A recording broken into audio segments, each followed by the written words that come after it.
আসসালামু আলাইকুম, স্বাগতম আমার কৃষি খামারে। আজ আমি দেখাবো কিভাবে আমি জৈবিকভাবে বীজ শোধন করে রোপণের জন্য প্রস্তুত করতেছি।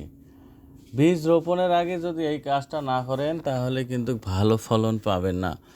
তো আজকে আমি বাজার থেকে বিভিন্ন ধরনের সবজি বীজ নিয়ে এসেছি, যা আমি আমার অর্গানিক কৃষি খামারে রোপণ করব।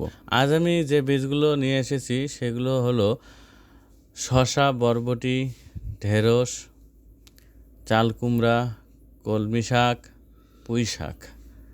তো আপাতত এই কয়েকটি সবজি বীজ আমি নিয়ে এসেছি এবং আরও রোপণ করা আছে আমার কৃষি খামারে, সেগুলো আমি পরবর্তী সময়ে আপনাদেরকে দেখাবো। তো এই সব বীজে আমি সম্পূর্ণভাবে জৈবিকভাবে চাষ করব, কোনো রাসায়নিক ছাড়াই। চেষ্টা করব প্রত্যেকটা কাজ ভিডিওর মাধ্যমে আপনাদেরকে দেখানো। রোপণের আগে বীজ শোধন করা খুবই গুরুত্বপূর্ণ। আমি আজ বীজ শোধনের জন্য ব্যবহার করছি নিম পাতার রস।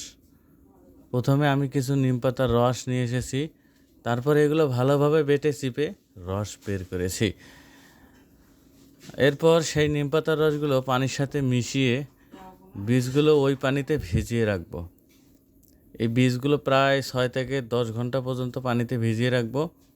এতে করে বীজ দ্রুত অঙ্কুরিত হবে এবং রোগবালাই থেকেও সুরক্ষা থাকবে। 10 ঘন্টা পর আমি বীজগুলো পানি থেকে তুলে 10 ঘন্টা পর আমি বীজগুলো পানি থেকে তুলে ভালোভাবে সেকে রেখেছি। এখন এগুলো রোপণের জন্য পুরোপুরি প্রস্তুত। আগামীকাল আমি দেখাবো কিভাবে এই বীজগুলো আমি মাটিতে রোপণ করেছি। আর ততক্ষণ পর্যন্ত ভালো থাকবেন। ভিডিওটি ভালো লাগে থাকলে লাইক, কমেন্ট, শেয়ার করুন। আর আমার জৈবিক খামারের আপডেট পেতে সবাই সুস্থ থাকবেন, ভালো থাকবেন আর বিষমুক্ত খাবার খাওয়ার চেষ্টা করবেন। ধন্যবাদ সকলকে। দেখা হচ্ছে পরবর্তী ভিডিওতে।